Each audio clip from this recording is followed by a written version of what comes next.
오늘 함께 나누실 말씀은 사무엘상 17장 41절에서 49절까지의 말씀 보도록 하겠습니다. 사무엘상 17장 41절로 49절까지의 말씀입니다. 교독하겠습니다. 블레셋 사람이 방패든 사람을 앞세우고 다윗에게로 점점 가까이 나아가니라. 그 블레셋 사람이 둘러보다가 다윗을 보고 업심여기니 이는 그가 젊고 붉고 용모가 아름다움이라. 블레셋 사람이 다윗에게 이르되 내가 나를 개로 여기고 막대기를 가지고 내게 나왔느냐 하고 그의 신들의 이름으로 다윗을 저주하고 그 블레셋 사람이 또 다윗에게 이르되 내게로 오라. 내가 내 살을 공중의 새들과 듬짐승들에게 주리라 하는지라. 다윗이 블레셋 사람에게 이르되 너는 칼과 창과 단창으로 내게 나아오거니와 나는 만군의 여호와의 이름 곧 내가 모욕하는 이스라엘 군대의 하나님의 이름으로 내게 나아가노라. 오늘 여호와께서 너를 내 손에 넘기시리니 내가 너를 쳐서 내 목을 베고 블레셋 군대의 시체들을 오늘 공중의 새와 땅의 들짐승들에게 주어 온 땅으로 이스라엘의 하나님이 계신 줄 알게 하겠고 또 여호와의 구원하심이 칼과 창에 있지 아니함을 이 무리에게 알게 하리라. 전쟁은 여호와께 속한 것인즉 그가 너희를 우리 손에 넘기시리라. 블레셋 사람이 일어나 다윗에게로 마주 가까이 올 때에 다윗이 블레셋 사람을 향하여 빨리 달리며 같이 손을 주머니에 넣어 돌을 가지고 물매로 던져 블레셋 사람의 이마를 치매 돌이 그의 이마에 박히니 땅에 엎드러지니라. 아멘. 할렐루야. 박수가 나오는 장면인데 감사합니다. 말씀의 제목 한번 읽어보시겠어요? 함께 읽은 본문의 말씀 속에서 다윗이 외친 그 일갈입니다. 담대하게 외친 소리이겠죠. 조용하게 속삭인 것이 아니라 큰 소리로 분명 외쳤을 겁니다.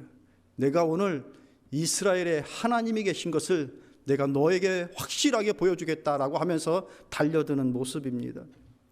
우리가 잘 알고 있듯이 우리 같이 읽은 이 말씀은 다윗과 골리앗의 싸움의 장면입니다. 이 일의 결과가 우리가 잘 알고 있죠. 이 사건을 통하여서 이스라엘은 국가적으로 블레셋과의 싸움에서 승리를 하게 되어지고요. 다윗 개인으로서는 그 이름을 온 이스라엘에 알리게 됩니다. 가만히 보면은 이게 사람과 사람 사이, 나라와 나라 사이에 이렇게 일로 볼 수가 있겠지만, 그렇게만 볼 수 없는 것은 이 사건의 중심 속에 하나님의 주권적인 그 역사의 개입하심이 드러나 있기 때문에 그렇습니다. 본문을 포함하고 있는 사무엘서는 사무엘상과 하를 통틀어서 55장으로 되어져 있는데 약 150년 기간 동안의 역사가 그 안에 담겨져 있습니다. 그 안에 주목해야 될 새 인물이 등장합니다. 누굴까요? 먼저는 사무엘이겠고, 그 다음에 사울이겠고, 그 다음에 다윗이겠죠. 이 새 인물을 보여주면서 그 안에 나타나는 하나님의 역사의 개입, 그리고 주권적으로 이루어 나가시는 그 하나님의 뜻이 담겨져 있는 것이에요. 그리고 하나님께서 어느 상황 속에서든지 최상의 것들로, 가장 좋은 것들로 그 백성들을 위하시는, 그 유익을 주어 나가시는 하나님의 선하신 손길이 이 사무엘서에 나와 있습니다. 심지어 그들이 느끼는 고통과 어려움과 환난 속에서조차도 하나님은 끊임없이 그 백성들의 유익을 위해서 일을 하신다. 또 여기서 나와 있는 것이 무엇인가? 하나님께서 목적을 두고 지도자를 세워주신다는 얘기예요. 누구 좋아서 이렇게 누구는 왕으로 세우고 지도자로 세우는 것이 아니라 하나님의 뜻에 의하여서 각 때에 지도자를 세우셔서 그 일을 이루어 나가신다. 그것과 관련하여서 하나님은 예언자를 통해서든지 혹은 다른 것을 통해서든지 하나님의 백성에게 들려줘야 될 하나님의 말씀이 있으면 반드시 하나님께서 말씀하여 주시는 그 모습을 사무엘서 전체를 통해서 말씀해 주고 있습니다.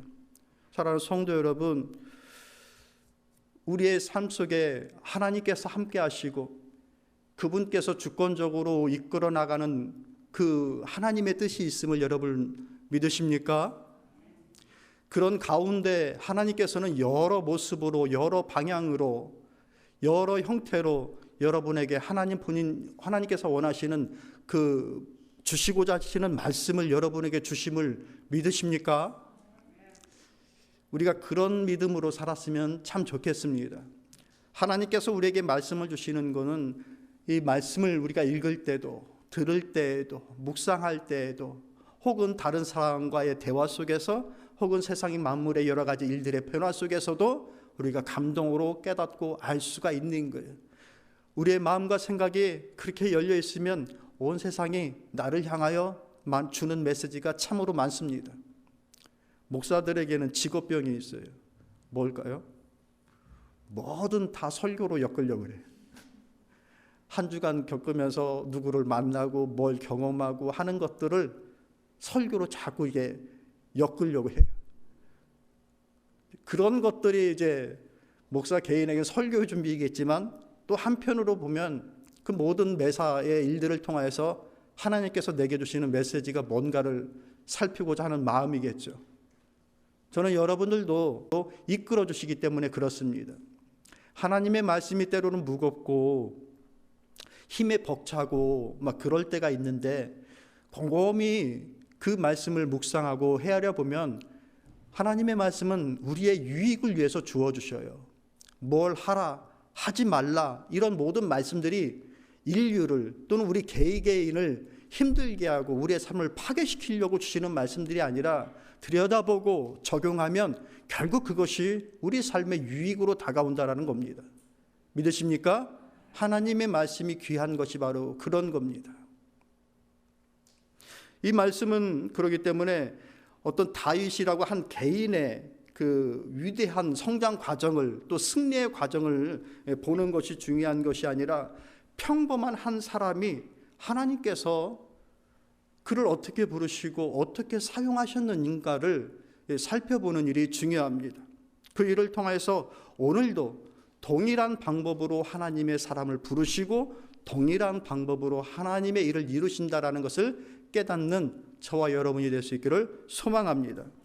하나님은 하나님의 역사를 이루어 나갈 때에 사람을 부르셔서 그 일을 행하십니다. 오늘 다윗과 같은 것이죠. 그렇다고 하면 하나님께서 사람을 세우시고 부르시는 그 원리는 뭘까?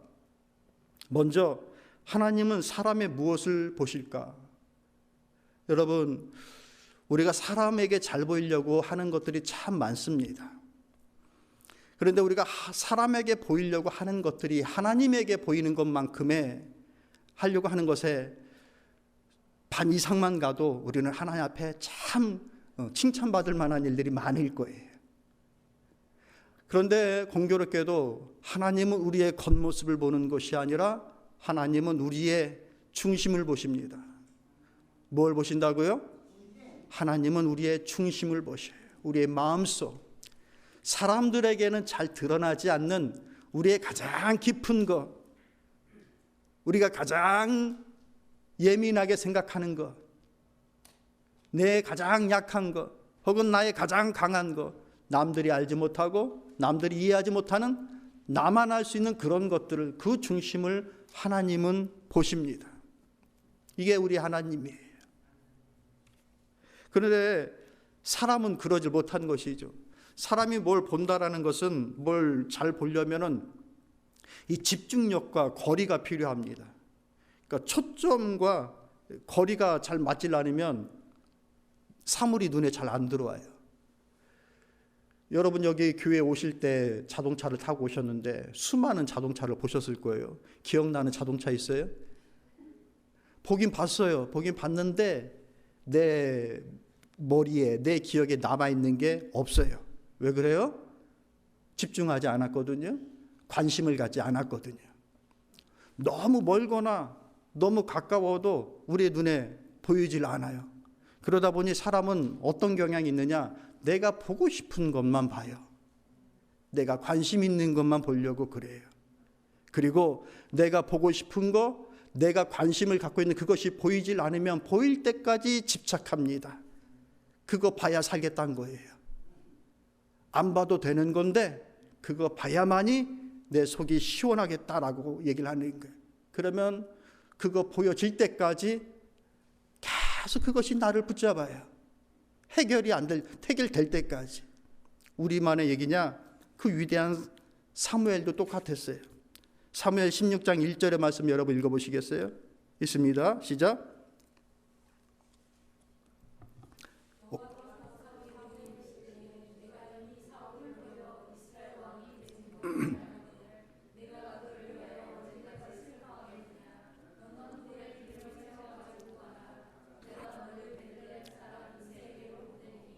이는 내가 그 아들 중에서 한 왕을 보았느니라고 말씀하셨습니다.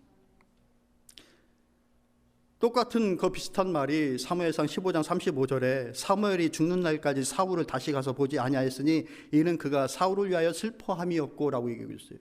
왜 슬퍼했어요? 편심한 사울 때문이었거든요. 그는 처음에 굉장히 겸손했던 인물이었어요. 내가 이를 어찌 감당했습니까? 그를 기름을 부으려고 할 때에 짐들로 숨어서 나는 이거 감당할 수가 없습니다. 내가 어찌 감히 이스라엘의 왕이 됩니까? 라고 하면서 숨었던 건데 권력의 맛을 한번 보더니 자기 마음대로 이제 그 권력을 사용합니다. 하나님께서 하지 말라는 것도 과감하게 자기의 유익을 위해서 가려서 취합니다. 그리고 변명을 놓습니다. 내가 이거 하나님 더 잘 섬기려고 했던 거예요.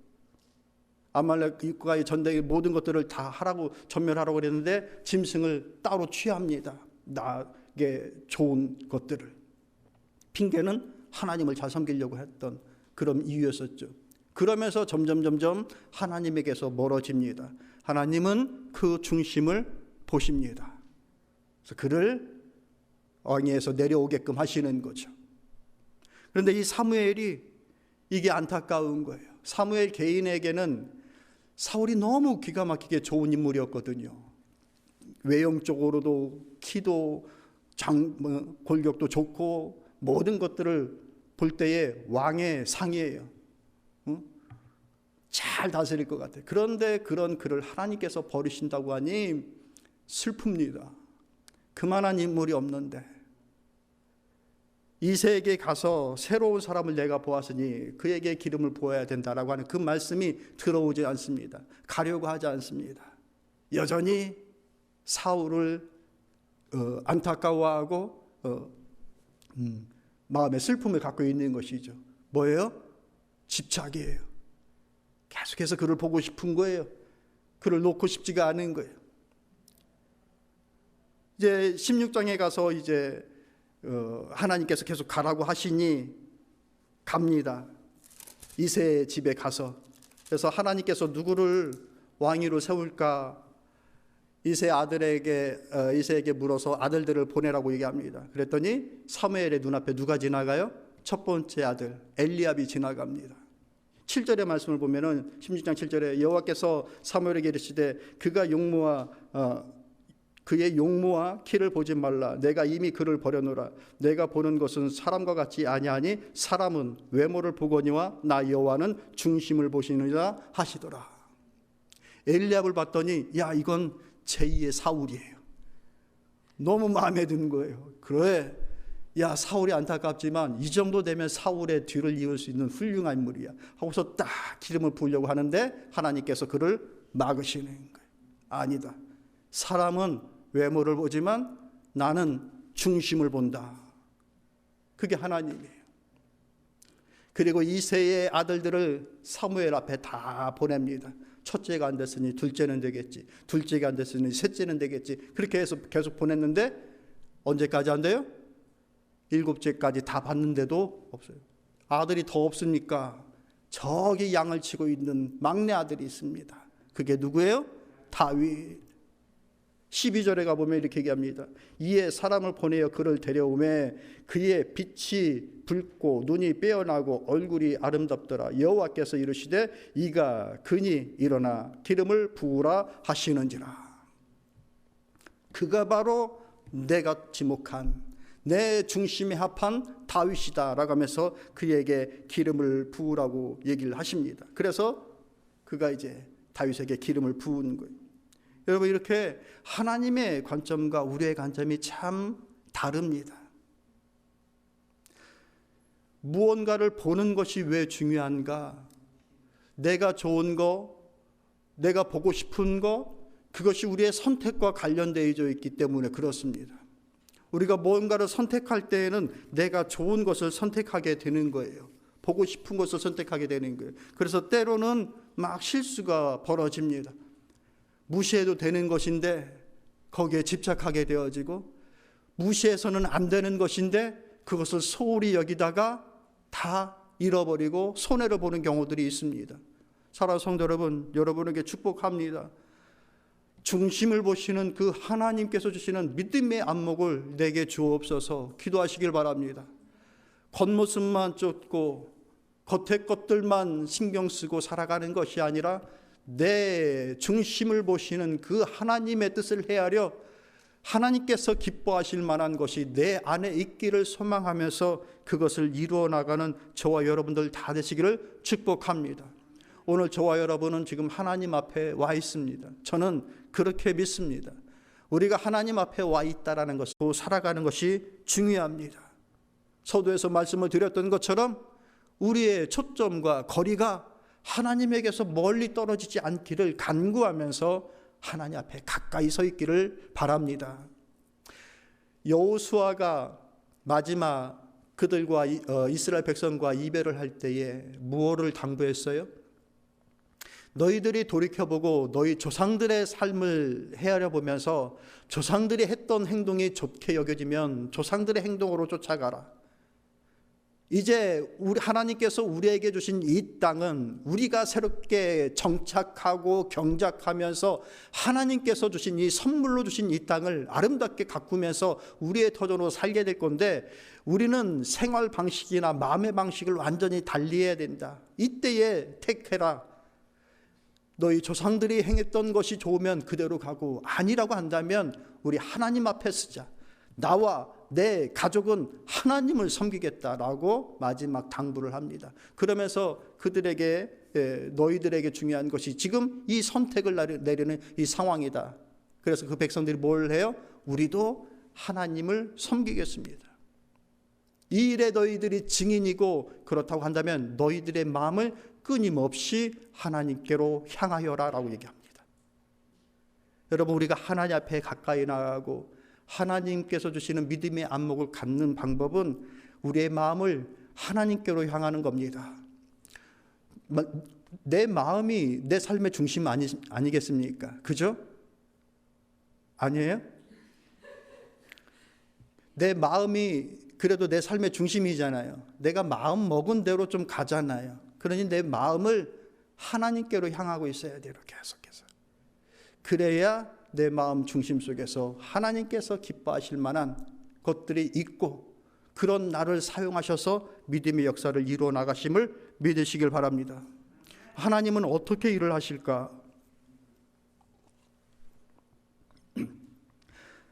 그 중심을 보시는 하나님은 그럼 어떻게 일을 하실까? 여러분, 다윗이 왕으로 세워질 때 다윗이 스스로 자기 머리에 기름을 부었던 것이 아닙니다. 누가 부었어요? 사무엘이 부었죠. 근데 조금 더 엄밀하게 말하면 누가 부었어요? 하나님께서 부으셨죠. 다윗이 왕이 되는 그 출발점은 하나님께 있었어요. 일의 시작이 늘 하나님께 있다라는 믿음을 갖기를 축복합니다. 창세기 1장 1절에 뭐라고 말씀하십니까?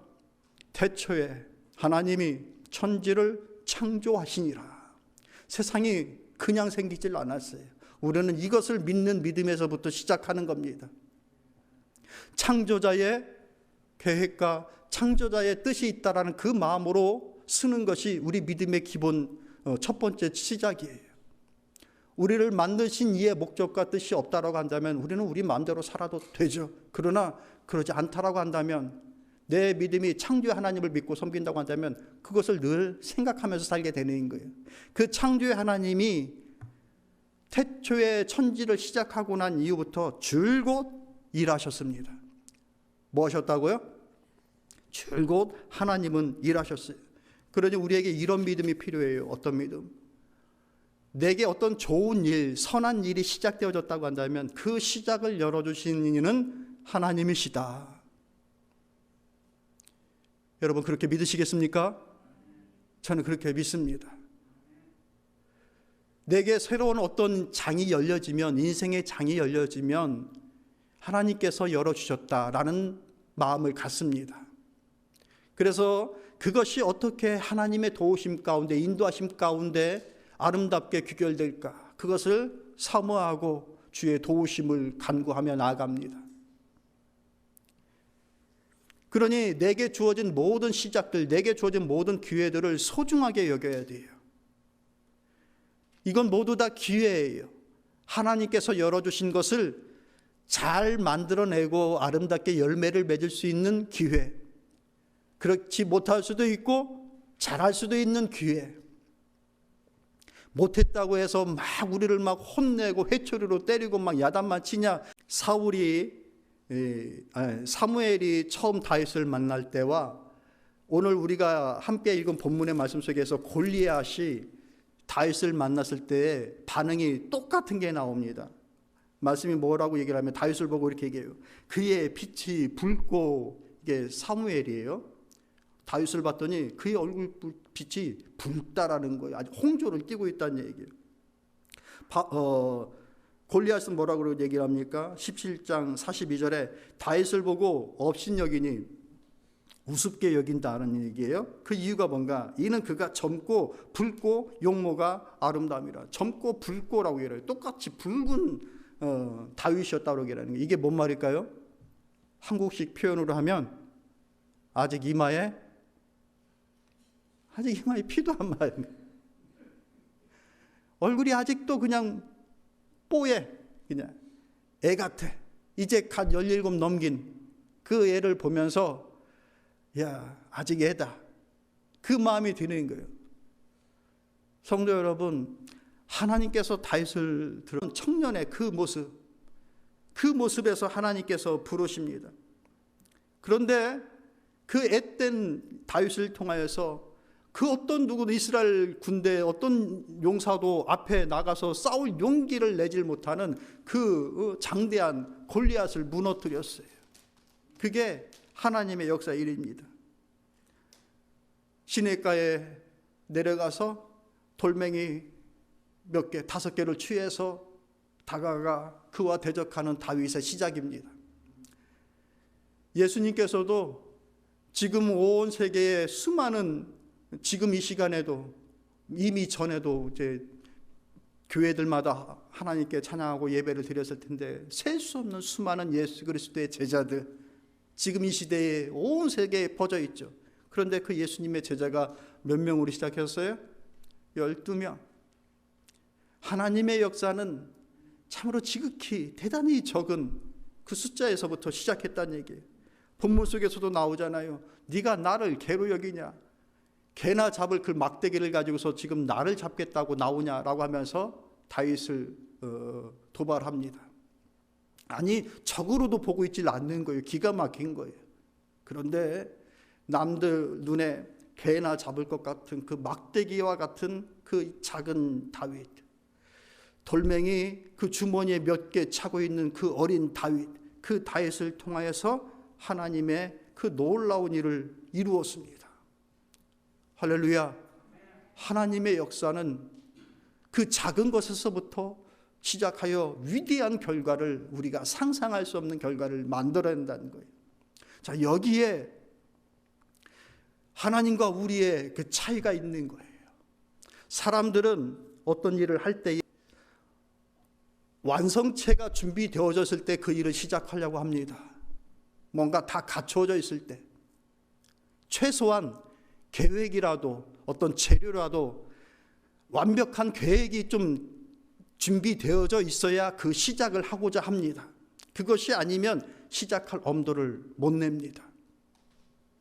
그래서 수많은 젊은이들이 좋은 부모 밑에서 다 서포트하는 부모 밑에서 그렇게 쉽게 시작하는 젊은이들은 그래도 쉽게 하겠다고 생각하지만 그러지 못한 젊은이들이 아예 겁을 먹고 시작도 하질 않습니다.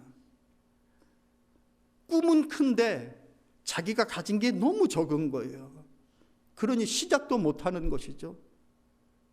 그게 이해가 되지만, 그런데 하나님의 방법은, 일을 이루는 방법은 다 갖춰져 있기 때문에, 다 준비가 되어져 있기 때문에 하는 것이 아니라 그 작은 것에서부터 시작하여서 우리가 상상할 수 없는 위대한 일들을 이루시는 하나님이신 것을 믿으시길 바랍니다.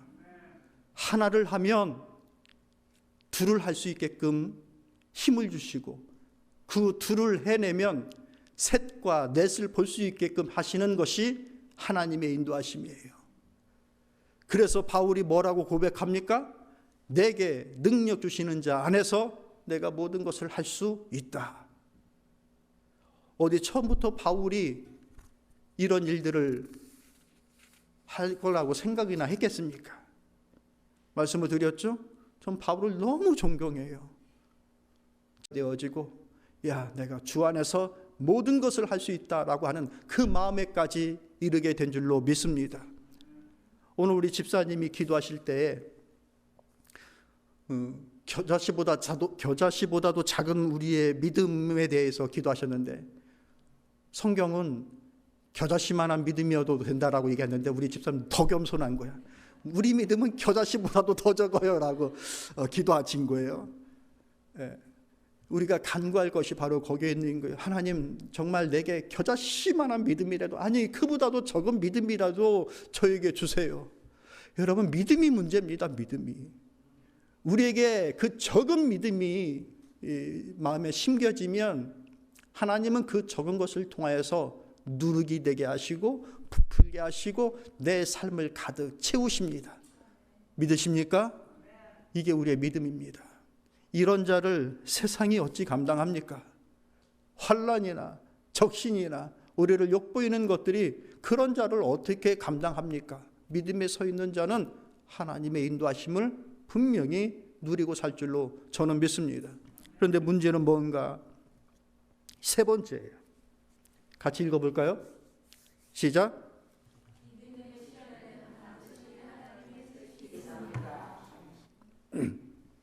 믿음에 시련이 따른다는 얘기죠. 우리는 이것이 없었으면 참 좋겠어요. 그죠? 하나님 나라도 얻고 세상도 다 얻었으면 좋겠어요. 그런데 하나님은 그렇게 역사하시질 않으세요. 믿음을 통하여서, 그 단단한 믿음을 통하여 반드시 하나님의 뜻을 이루고자 하시는 것이 있어요. 오늘 사건처럼 다윗이 골리앗을 물리칩니다. 그리고 난 이후에 다윗이 전격적으로 이스라엘 군대에 편입됩니다. 그러지 않겠어요? 누구도 쓰러뜨릴 수 없었던 골리앗을 다윗이 쓰러뜨렸으니 그 어린 나이에 이스라엘 군대로 들어갑니다. 그러고 난 이후부터 모든 전투에서 승리합니다. 그러니 이스라엘 여인들이 그렇게 다윗을 맞이하는 거예요. 다윗은 만만이요, 사울은 천천히라. 전쟁에 나가서 다윗이 쓰러뜨린 인물은 10,000명이고 사울이 쓰러뜨린 인물은 1,000명이다. 그 얘기를 들으니 사울의 마음에 그 훌륭한 자기 부하를 두고서 적개심이 듭니다.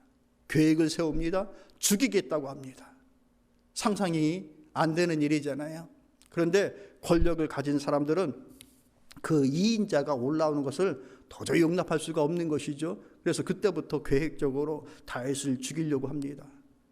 그러기를 30년의 세월을 피해 다닙니다. 몇 년이요? 30년. 3일도 힘들 건데, 3개월이라면 좀 버틸만도 한데 이게 30년의 세월을 보냅니다. 다윗의 입장에선 이게 이해가 될까요? 억울합니다. 애매합니다. 받아들여지지가 않습니다. 그래서 수많은 시편의 내용들이 그 마음을 담습니다. 하나님, 언제까지 하나님의 낯을 저에게서 피하시겠습니까? 하나님, 언제까지 저의 기도를 듣지 않으시겠습니까? 하면서 끊임없이 하나님을 향하여서 자기의 아픈 마음을 하나님을 향하여서 쏟아놓습니다. 이게 다윗이에요. 근데 왜 그러셨을까? 그때 당시는 다윗도 모르지만 우리는 그것을 이제 아는 것이죠. 그렇게 다윗이 다듬어지는 거예요. 높은 차원의 신앙의 사람으로 우뚝 서게 됩니다. 이스라엘 역사 속에 기준이 되어지는 왕이 됩니다. 그리고 하나님은 그런 다윗을 통하여서, 그 시련의 세월을 보낸 다윗을 통하여서 두고두고 다윗을 쓰십니다. 언제까지? 지금도 여전히 그 다윗을 쓰고 계십니다. 이스라엘 역사 속의 다윗의 고백들을 그대로 사용하십니다. 여전히 다윗을 쓰고 있는 거예요. 시련은 우리가 원치 않는 것이지만 거기에는 하나님의 뜻이 분명코 있습니다. 믿으시기 바랍니다. 여러분에게 지금 힘들고 어려운 일이 있다 할 때에 그것이 믿음을 위한 것들, 믿음을 지키기 위한 것들이다라고 한다면 거기에는 하나님의 뜻이 있음을 확신하시길 바랍니다. 내가 잘못해서, 내가 엉뚱한 일을 해서 받는 것, 그건 내가 감수해야죠. 내가 잘못했으니까. 그건 믿음의 시련이 아니에요. 하나님 나의 믿음의 시련, 그건 내 착각. 그러나 믿음을 지키기 위하여서, 믿음의 일들을 유예하기 위해서 받게 되어지는 그 시련과 고난과 어려움이라고 한다는 것은 거기에 분명코 하나님의 선하신 뜻이 있어요. 말씀을 정리하도록 하겠습니다. 아프리카에 선교사로 간 어떤 선교사님이 비가 오고 난 이후에 개울가에 물이 많아져 가지고 그런 상황을 봤어요. 근데 그 개울을 건너야 되는데 물살이 세니까 쉽게 갈 수가 없는 거예요. 그런데 이 동네 사람들을 보니까 저마다 큰 이만한 바위덩어리를 가슴에 딱 이렇게 안고서 그 시냇가를 건너고 있는 거예요. 왜 그런가? 신기하다, 희한하다라고 하면서 생각했는데 물어보니 그 돌덩어리를 지고 가야 그 물살에 넘어지지 않는다는 거예요. 그 바위의 무게를 딱 갖고 가야 그 무게가 자기를 지켜주는 것이죠. 여러분, 우리에게 십자가라고 하는 믿음의 무게가 있을 줄로 압니다. 그 십자가를 짐을 통해서 하는 부모의 역할, 교회의 사역, 또 일반 직장에서의 모든 일들, 믿음의 일들, 그 믿음을 품고 있는 것에 대한 무게가 있습니다. 그것이 때로는 힘들고 귀찮고 어렵게 느껴질 때도 있을 거예요. 그런데 여러분, 그 십자가의 무게가 세상의 물결에서 나를 지켜준다는 것을 믿으시길 바랍니다. 그것을 내가 짐으로 믿음의 부모로서의 그 역할을 감당하는 거예요. 그것을 짐으로 사회의 한 일원의 역할을 선한 본을 보이면서 할 수 있는 것이고, 그 십자가의 무게를 지면서 교회 사역을 하는 거예요. 이거 안 지면 사역 안 하는 것이겠죠. 십자가의 짐을, 무게를 너무 힘들게만, 고통스럽게만 여기지 마시고, 이것이 세파에서 나를 떠내려가지 않게끔 하는 그 무게가 되어진다라는 마음으로 그것을 감수할 수 있는 우리 모두가 될 수 있기를 바랍니다. 말씀은 분명히 얘기해 주십니다. 하나님은 우리의 중심을 보신다. 그 중심을 보시고 세대를 이어나갈 인물을 세우셔서 그 몫을 감당케 하신다. 그 중심에 합한 모습이 있었던 어린 다윗, 그 17살 되어지는 다윗이 그날 하나님의 부르심을 받고 그 무서운 골리앗을 향하여서 담대하게 외쳤습니다. 내가 오늘 이스라엘에 하나님이 있다는 것을 분명히 내가 너에게 보여주겠다라고 하면서 일갈하고 뛰어들었습니다.